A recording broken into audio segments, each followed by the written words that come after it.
All right, it's time. We got to get a must draft list going off this first board. Got to use the buzzwords. I'm sorry in advance for using the buzzwords, but you got to get that frickin' search engine crap in any event. Welcome to Old Man Squad Fantasy Basketball. I'm Dan Bespris at Dan Bespris on Twitter. You can also follow our network at Old Man Squad. It'll follow you back up to 907. That's kind of fun. Please make sure to take a moment to follow both myself and at Old Man Squad. Also, front end here, reminding at the front end, please take a second to click that like button if you're watching, and if you're listening after the fact or watching, subscribe, 5-star review. That stuff is so critically important because we are still quite small here on this new channel. Growing the new channel, need your help. All those little things really do go a long way. Today, we are getting into basically what I deem to be my favorite values on the first Yahoo draft board. I had to use the buzzwords because otherwise people wouldn't find the content, but the actual, like, to call somebody a must draft is frankly somewhat idiotic, which is funny because that's the title of the show, but it's a stupid way to phrase it because no one is must draft. You'll be fine if you don't draft all of these guys. This is rather, and I think all must draft lists are probably this, which is really nice values at their current position. How many did I end up doing here? 1, 2, 3, 4, 5, 6, 7, 8, 9, 10. I think there's 10 on this board. Guys that I think are just extraordinary values on the current Yahoo pre-rank board, basically top to bottom. Let's dive in. Ba-bum! There's the graphic. I know it's pathetic. It's PowerPoint. Must draft list, we call it. Yahoo's first pre-rank board, because in a week or week and a half or whatever it is, they're going to change it up, and we're going to have to redo a lot of our work. But right now, these are the players that I like, and frankly, once we see the names as they are and all the work we've been doing over the last half week on this, there'll be more, we know what to watch, who to watch, what to watch. I also have that Google spreadsheet that's free for all of you, by the way. It's in the show description. If you guys want to see the pre-rank tracker, I'm going to be tracking every change to the Yahoo pre-ranks every time they shift guys up and around. I'll put that on the tracker and what date it happened. And I'm also trying to color code the names based sort of generally on whether I like it or don't like the pick. A note. Now, how do I do this? There we go. A note. This is not a sleepers list. Sleepers is going to be guys that you want to take a flyer on. Pick, 115 or later, whatever it is, or pre-rank 115 or later. Yes, there are one or two guys on this list that come from that area, but this is not a sleepers list. We'll do a different show on that at some point. I don't know if we're going to do it on this Yahoo pre-rank board or a different one or multiple or whatever. That is more the late guys, the guys that people are not focused on that I think would have a really nice shot to jump way up the board. This is a values list from across the pre-rank landscape. We're going to work top to bottom, earliest pre-ranks to latest pre-ranks. This is not in order of how much I love them. This is in order of where they are ranked on the Yahoo board. And the first name we're going to talk about today is James Harden, who, in my eyes, is also probably one of the best. Like, not only is he one of the earliest ones, but he's also, in my opinion, one of the best ones. He's not young James Harden anymore. I'm fully aware of that. He's an old goat. Certainly by NBA standards, he's an old goat. He's 34. He'll be 35 in like a week and a half. So he actually has a birthday coming up here, which makes him far too close to my own age. Not that close anymore. I wish he was closer to my age. And that means someone is on the down part of their career. But this past season with the Clippers, James Harden showed that he's willing to sort of do whatever. And I liked that. I liked what we saw from Harden this past season. It showed a certain humility playing alongside Paul George and Kawhi Leonard in saying, look, I get it. This is your team. I'm going to do what I think we need to do to win basketball games. And for him, that was more distribution, less scoring, not as much, old-fashioned Harden takeover kind of stuff. But Paul George is gone.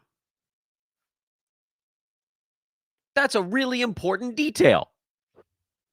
Harden is not the number one guy on the team. That's still Kawhi Leonard.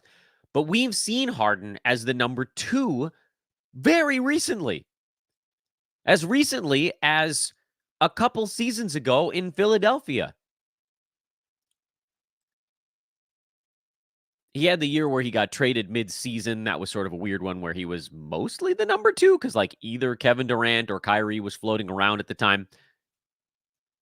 So we've really kind of seen Harden, although he was a little bit fat suit Harden for some stretches in there. But lately, couple seasons, I think you could argue, we've seen Harden as the number two guy. Harden as the number two guy was between 20 and 25 points per game. Alongside Embiid and Tyrese Maxey, it was 21. Okay, still pretty good. When it was just alongside KD or Kyrie, it was more like 22 or 23. Yes, again, it's a couple seasons back, so there's been some body erosion since then. But if you're looking at Harden's numbers and you're kind of wondering, okay, what did we see this last season? By all accounts, his effective field goal percent this past year was about where it's always been. There wasn't a significant drop-off in the things you'd expect to see a drop-off of as a player gets older. His two-point field goal percent was admittedly a little bit lower than, say, 3 or 4 years ago, but his three-point percentage was actually better. He was a little bit more judicious in his shots from downtown. I don't know if that's going to continue or not, but it sort of raises the question of, does his field goal percent get worse? Does his three-point percent get worse? Does his shot selection get worse? I don't care. James Harden has been, for many years, one of the best positive impact free throw guys in the NBA. I expect that volume to increase, and that'll probably have a larger positive effect than whatever negative you get out of the increase in turnovers, which is likely because he was only at 2.6 this last year, and the negative hit you take in field goal percent. And despite all of that, and I know I'm spending a long time on Harden here, and we probably don't need to, despite all of that, this last year, where he averaged only 16.5 points, 8.5 assists, 1.1 steals, 5 boards, I mean, by all accounts, this was the lowest numbers for Harden in like 15 years. He was still number 26 in 9 category leagues. That's the floor for Harden, and his pre-rank is 25. You very, very rarely get a big-name player like this who's pre-ranked at their floor. I love it. Dive in. Face first. Next name on the list is Freddy VanVleet, which, not as juicy as it was last year, but there's still some value built into the Freddy VanVleet thing. Last season, VanVleet was pre-ranked around this same area. He actually fell as drafts approached. He started to go near 40, early 40s, in fact. At that point, it was like the easiest call on planet Earth. He finished at number 18 last year, 8 slots ahead, by the way, of James Harden. 17.5 points, 8.1 assists. Pretty similar numbers, frankly, to Harden if you really sort of slice it out. VanVleet a little bit more on the defensive side. Harden was obviously a slightly more impactful free throw dude because he just got to the line a bit more. Otherwise, they almost put up the same numbers last season. VanVleet lower turnovers. Otherwise, it was like damn near carbon copy. So this, at least like looking at it from that perspective, even if VanVleet sees a little bit of a drop-off, then you probably put him back down where Harden was last year. Does he do a tiny bit less? Maybe, as guys get better around him. But he's still the veteran leader on that Houston club. And once again, it kind of feels like you're able to draft the dude near their floor. You think Freddy VanVleet's going to be worse than 34 given his fantasy profile? I do not. Maybe you could argue 40 would be the floor for Freddie, but that's a long way down from 18 with just sort of like natural gives a little to other guys. It's not like his body's falling apart. It's not like his role has shifted dramatically. I think you could argue his role might shift very small, little incremental stuff. But that's half a round to 1 round kind of territory, not 2. I don't think I need to go into a ton of detail here. When you look at the numbers, and there was a whole thing with VanVleet and the big blocks last year because of the way they were scoring it. Late in the season, they flipped it and they started giving him steals for those instead.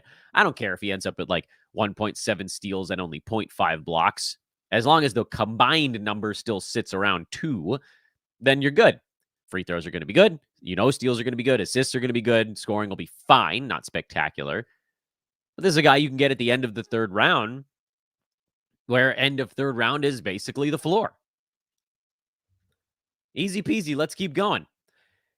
Jaylen Williams. We talked about him on yesterday's podcast. I want to double down on this one. Jaylen Williams is one of the best young roto fantasy players in the NBA. He averaged 19 points a game last year, 4 boards, 4.5 assists, 1.1 steals, 0.6 blocks, 54% from the field, 81.5 at the free throw line, only 1.7 turnovers, 1.5 3-pointers. He was very close, basically rebounds, about 2 rebounds away from being a positive impact fantasy player in every category.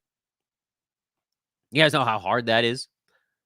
If Jaylen Williams, and I don't think 2 rebounds is going to happen, especially not on a team that just brought in Isaiah Hardenstein, but I don't need him to be positive impact in everything. I just want him to continue to increase the stuff that he is already a positive in. So a little bit more on offense, maybe a little bit more passing. Remember, Josh Giddey's gone. Alex Caruso's in. Jaylen Williams played only 31 minutes a game last year. You could definitely see that number creep up given, the likes of Shea. He was playing 34, and Jaylen is also the core guy on that club. 1.1 steals. Could that be 1.2? Sure, why not? Could it be 1.3? I mean, maybe. I wouldn't bank on it, but maybe. 54% from the field. I guess you could see that come down a little bit. Maybe the free throw goes up to 83 instead of 81.5. Here's the thing. We don't need to do the math hair splitting stuff with Jaylen Williams to prove why he can be better than number 42. He was better than number 42 for basically the last 4 months of last season. What was different about those 4 months? Mostly the defensive stats. 1.3 steals, 1 block a game. Everything else was pretty constant, but that leveled off to a place where we kind of knew it was going to get to after he had the big defensive stats his rookie year. That was an obvious part of it. For me, it kind of jumped out when I watched Jaylen Williams and the Thunder play the Lakers, not this season, but the previous one. And I think he had like 4 steals on Russell Westbrook alone in that game. It's like, oh yeah, this dude can swipe it. So I don't even care if he stays at 19, 4, and 4. If the 1.3 steals is there instead of 1.1 and the blocks are closer to 1 instead of a half, then he's a 3rd rounder. And if he does anything additional on the offensive side, if he gets up to 15 shots instead of 14 and the scoring gets up near 20 instead of 18.5 or 19 and the threes go up to 1.7 instead of 1.4 or 5, all of a sudden now he's an early 3rd round pick. Now he's in that 25 range. I really don't think it's that insane to picture Jaylen Williams in the late 20s and you can get him in the early 40s, at least right now.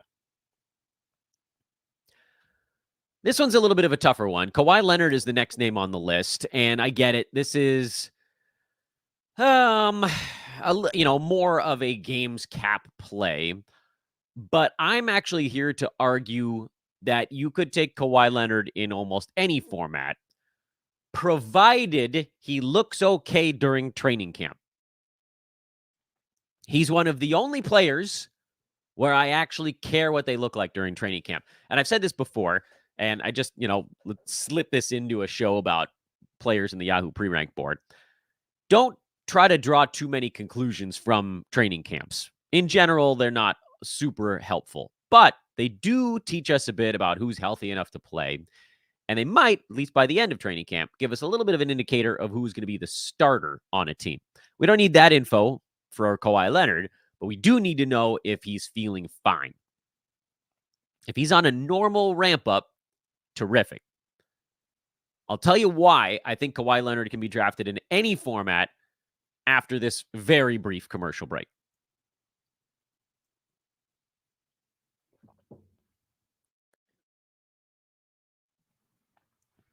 Okay, so here's the thought process. Ultimately, the headache is the headache. You know what you're going to get on that front. Kawhi's going to miss games, whether he comes into the season healthy or not. Question, of course, I guess, is how many. You assume he's going to sit a lot of back-to-backs. He tried to play in them last year, and then he ended up hurt down the stretch, as per usual. But he did get into 68 ball games.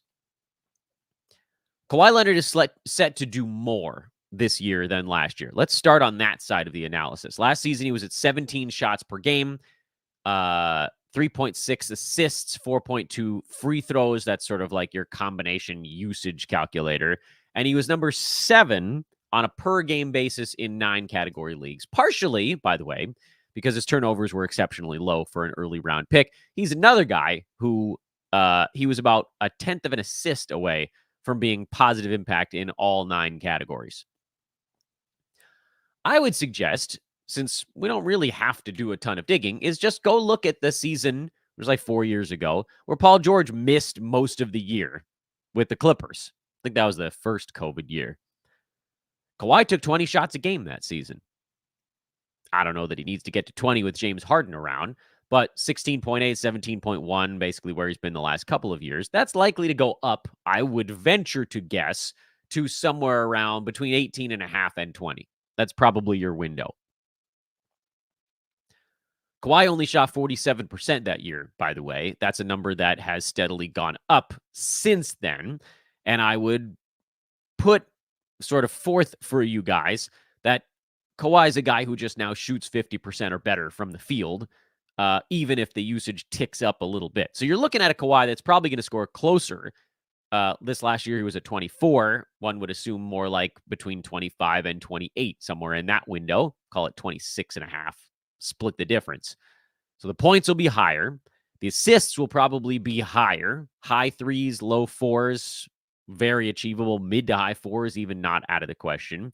Steals and blocks are always solid for Kawhi, although, again, this last year he was at 0.9 blocks. That hasn't been a number that has necessarily stuck throughout his career, but 0.7 feels pretty doable. Okay, so on a per-game basis, it seems quite likely that Kawhi Leonard is actually going to get better because every little thing he does is a positive.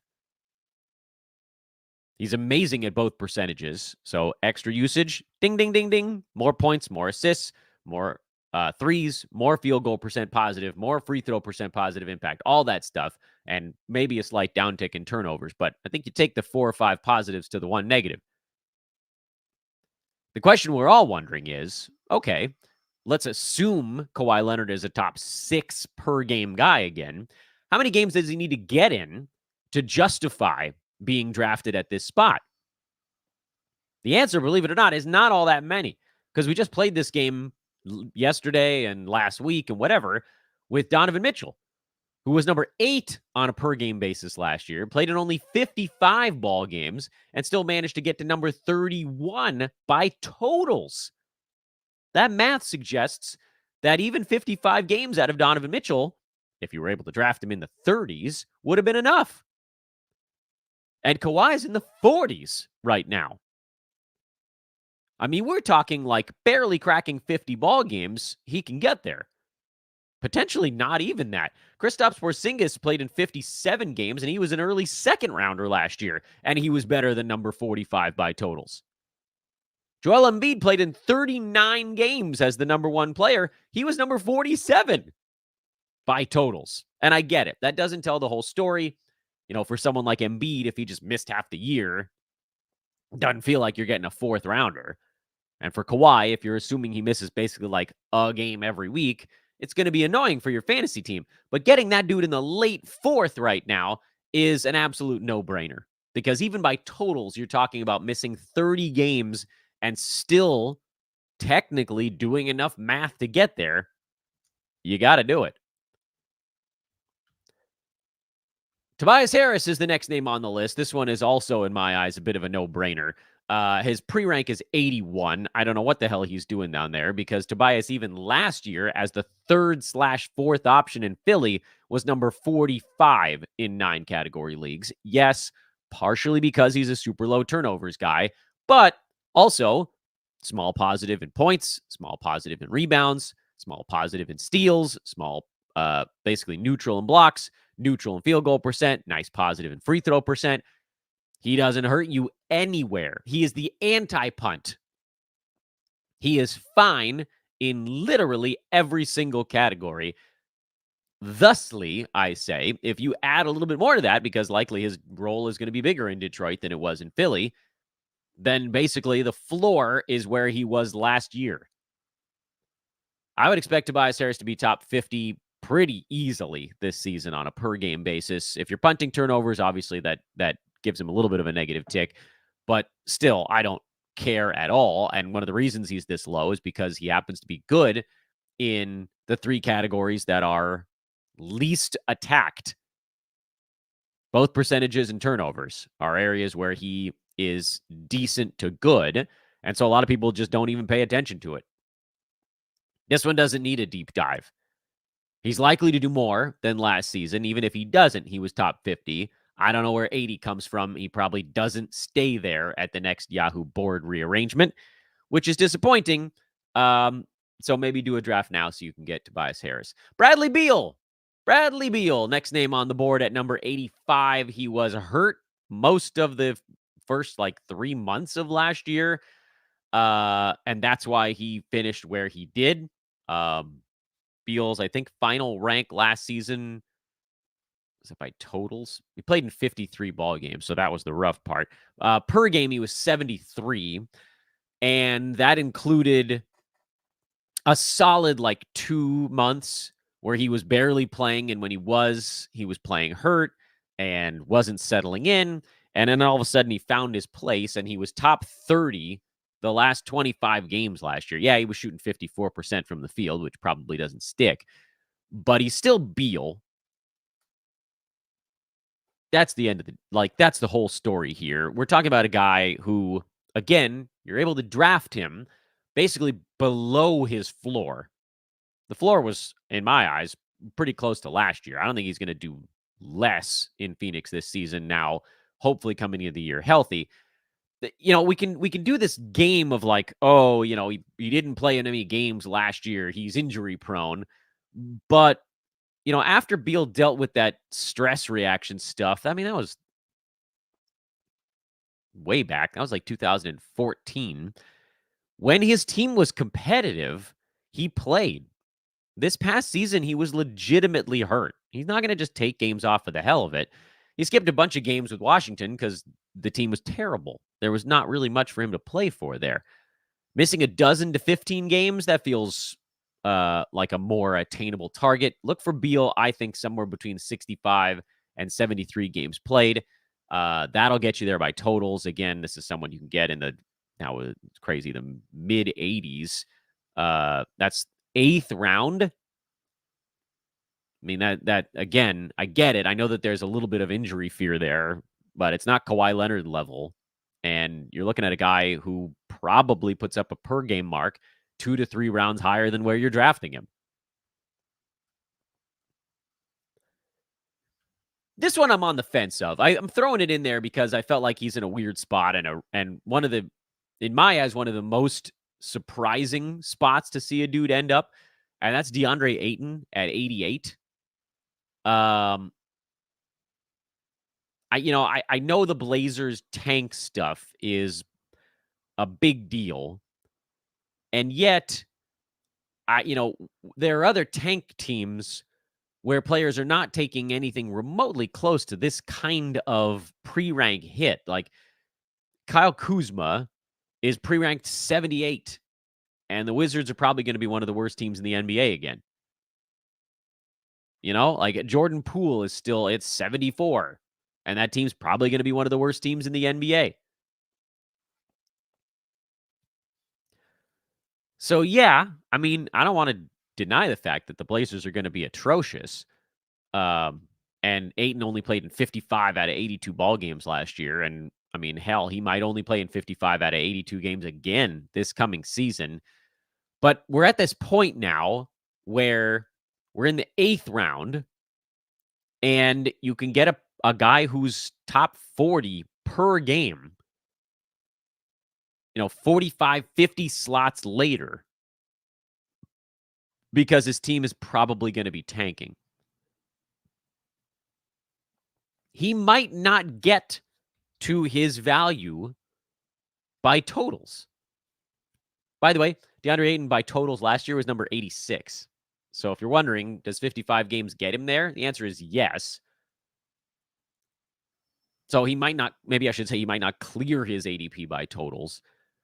But even still, like this is a guy that could post massive per game numbers, and you're drafting him near, how many guys that you can draft near 90 where you can just be like, this dude is basically a top 45 per game guy, no matter how I slice this year. Yeah, I mean, Time Lord probably picks up a minute or two extra, and Klingon, they probably try to wedge him in there and so forth. I think that'll probably just be Ayton getting games off. And me, I'm more of a games cap guy. I could understand where maybe you wouldn't want to deal with it on the head-to-head side if you're just like, look, I need a guy who's going to play in March and April because that's when my playoffs are. And likely those will be areas where Ayton misses basketball games. I don't think I can deny that part. So, yes, it's a tougher sell on the head-to-head side. But the case, I guess, on the case for games cap is very clear. You just want these gigantic performances wherever you can get them, and then if he's done in late February, you cast him off into the ocean and free up a roster spot. With head-to-head, you kind of have to just assume Ayton's a guy who's going to get you to your fantasy playoffs with a big fantasy head-to-head regular season, and then don't count on him after that. But I still think that there's a case to be made that that's worth it. OG Anunoby. Talked about OG with Rhett Bauer on Monday's episode of the show. This is a weird spot for OG to be ranked. And I know he's also a guy who hasn't shown the best of injury luck. And he's playing for a dude in Tom Thibodeau who's not about to save his body. But I just don't know how you don't take the chance on OG at 115. That is extraordinarily late. 50 games played out of 82 is terrible. 67 out of 82 was kind of like a recent high for OG lately. He was 48 out of 82 the year before that, 43 out of 72 the year before that. And then the COVID season, the Rudy Gobert COVID season, was kind of the last time that OG made it through a year. And that's the first season that he played starters level minutes. So, no, I don't think we can expect him to make it through a season unscathed. I think we can hope that he plays more like low to mid 60s in games instead of 50. But at the same time, we're talking about a guy that has historically been top 75 per game or better. Big steals. He'll score a little bit. Field goal percent is okay. Free throw hasn't really been a huge strength for him. He's probably a little bit more of a 3-and-D type of dude in New York than he was in Toronto, where he was asked to score a little bit more. So I understand that part of things. But I think if you have, maybe this is a situation where if you have a slightly more durable team, you can take a shot on OG. But if you just blew a pick on DeAndre Ayton, and if you had Kawhi from earlier in our show, maybe that's a spot where you skip over OG. But he's a guy you can get at 115 who's probably going to have a per-game ranking between 65 and 95. And that's what you're looking for after 100. Can I find somebody who's 30 to 40 slots better than where I'm drafting them? Because that's where you can make some headway. Per-game ranking, this is where, in my eyes, it becomes even more important. In games cap format, it's important basically from the outset. In head-to-head, you want to make sure your guys are actually making it through a season if you can. But now we're getting to a spot where on both sides, head-to-head or Roto games cap, you're looking for guys that can make a jump. And finally, had to get him in there, Big Al at 166. He is not going to be exciting because he's old as dirt, but he was number 85 per game last year. He was a big helper, by the way, in turnovers. You were getting a lot of stuff out of him without basically ever turning the basketball over. This is important. Can't just immediately throw turnovers away every time. And a lot of the games last year for Horford, he was coming off the bench. He was behind Kristaps Porzingis. When KP was out, Horford went top 50. And I don't know if that's going to hold for the 2.5 months that Porzingis is likely to miss the beginning of this coming season because, you'll have Xavier Tillman in the mix. He wasn't there until the last couple months last year. The Celtics can try to keep Horford's body in better shape. But at 27 minutes a game, this is what Al was able to do. And in 28, 29, 30 as a starter, that's where he was getting when Porzingis was out. That extra 1.5, that extra half rebound, that extra half assist, a little bit more steal block juice, a little bit more positive impact on different percentages. He is the ultimate in Roto type. But at 166, you ain't doing better than Al Horford. He can be your last pick if you want. I probably take him earlier than that.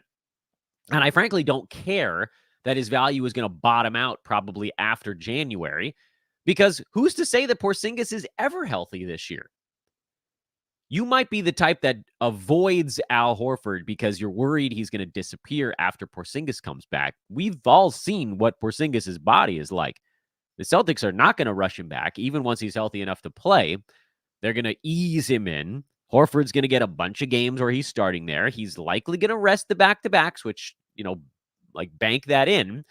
But if you're going to get, possible top 50, top 60, top 70 type of numbers from a guy pre-ranked at 166, that's just a deal you have to make. Even if you only get half a season out of it, it'll be such a helpful half season from your last pick. Think about all your fantasy drafts over the years. How often do you even hold on to your last pick? Through like the first 3 weeks even. I think I can make a very compelling argument that drafting a last pick with the express goal of holding for half the year is typically better than you get out of most of your last pick. So I'm all in on Al Horford, at least for the first half of the season. I think he'll have value even in the second half as they ease Porzingis back in. Once you got Porzingis and Al and Tillman, and I think Cornette's still there. Once you got all these guys together at the same time, then you're looking at Big Al probably floating back down towards that, 100 to 150 range, which with the value being built on low turnovers, that's not going to be that helpful on the head-to-head side, and you could probably move on then. But, it might be all-star break before Porzingis is at full strength. You might get 3.5, 4 months out of this very low-risk, high-reward late draft move.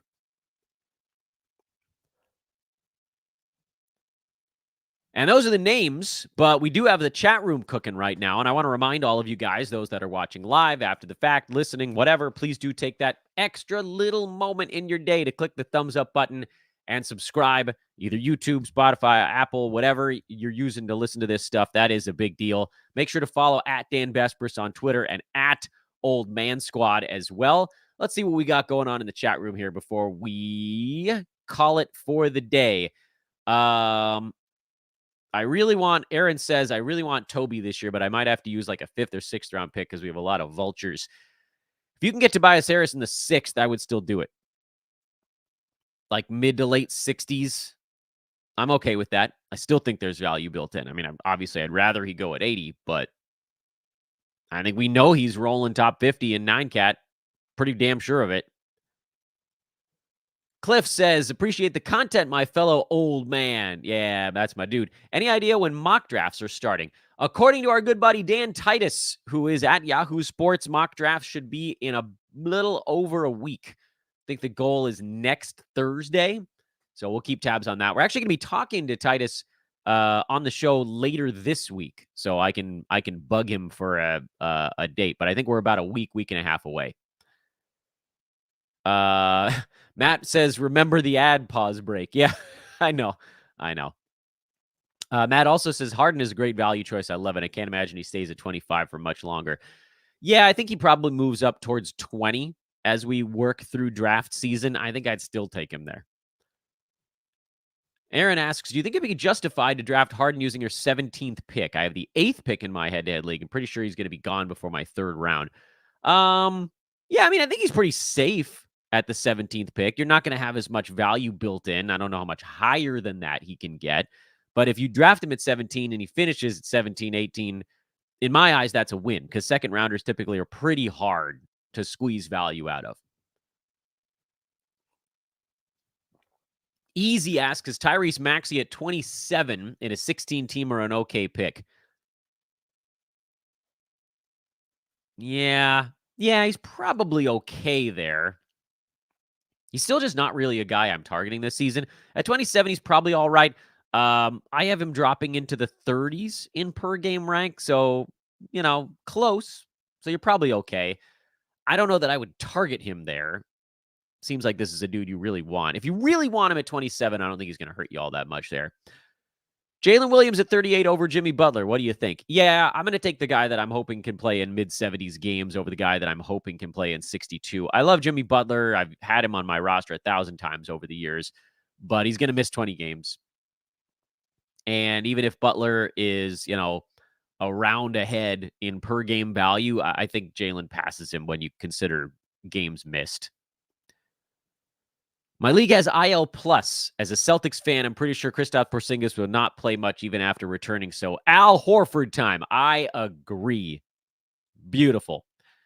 JK says, hey, Dan, where's the safe round to pick Josh Giddey? I would look at not this most recent season, but the previous one where Giddey was still seemingly more a part of what the Thunder were trying to do. He was number 112 in 9-cat last year. The turnovers were on the high side. You got 16.5 points, 8 boards, 6 assists, and an okay field goal percent. And I think that's probably around what you're looking at in Chicago as well. If you're punting threes or free throw percent or turnovers or some combination of those, Giddey becomes a much more interesting play for that roster build.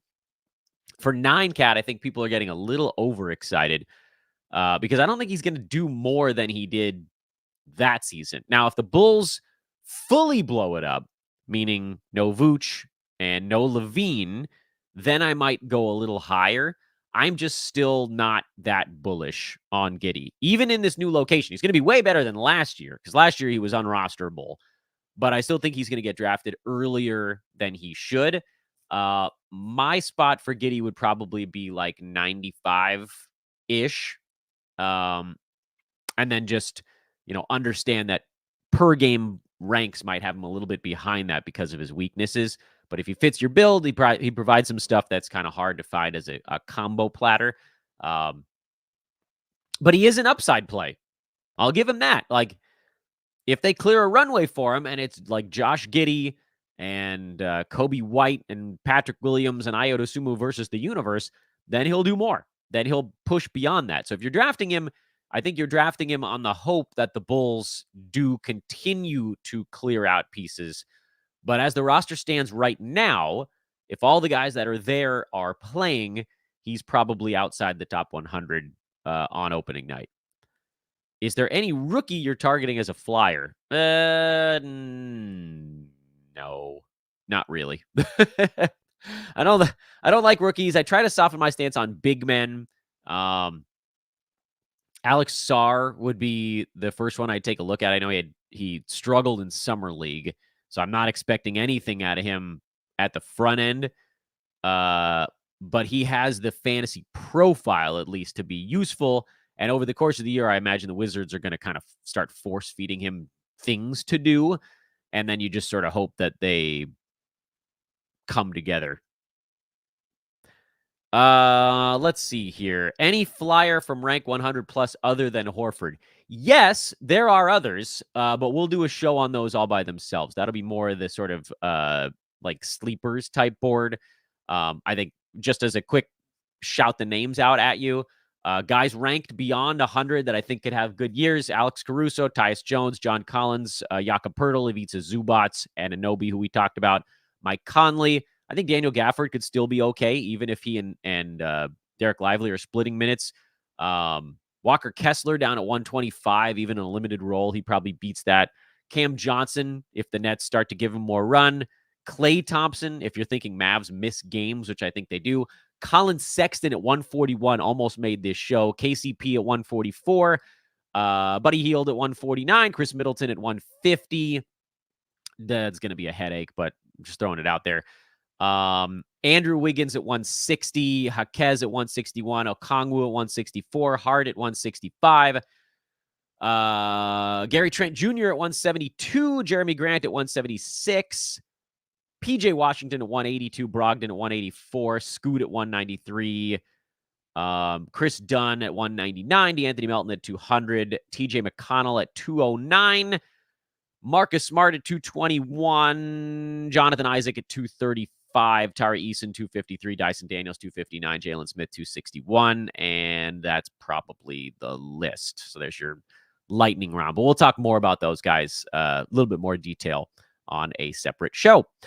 Time to get the day started. Oh, and Ja Morant at 312. Yeah, that one's going to get fixed. Yahoo screwed something up there. He'll be 250 slots higher on their next board. I basically just didn't talk about him because I like that one just seemed like an oversight. But yes, obviously at 312, you draft Ja Morant.